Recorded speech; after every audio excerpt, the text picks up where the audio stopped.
Hello guys, welcome back to my channel healthy lifestyle with doctor Snehal. वाळा सिद्ध जल, वाळा घालून बनवलेलं पाणी. तर वाळा म्हणजे नेमकं काय? तर वाळा एक औषधी गवती वनस्पती आहे, ज्याला उशीर असं म्हणतात, जी चवीला थोडीशी तुरट आणि थंड असते. तर का बरं प्यायचं हे पाणी?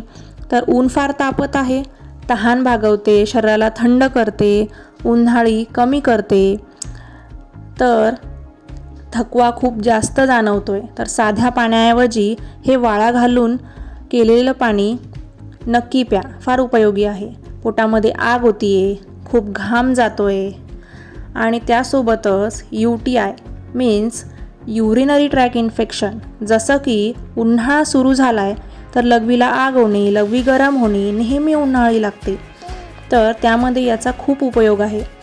जर तुम्ही थंड म्हणून बर्फाचं फ्रीजमधलं पाणी पिताय तर ते आजच टाळा आणि वाळाचं पाणी, जे की थंड आणि पचायला हलकं आहे, तर ते प्या.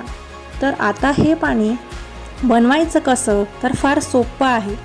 एक मातीचा माठ घ्या, त्यामध्ये पाणी टाका, पाण्यामध्ये वाळा घाला. हे पाणी 3 ते 4 तास ठेवा, नंतर प्यायला घ्या. हे वाळा घातलेलं पाणी 10 ते 12 तासच वापरू शकता.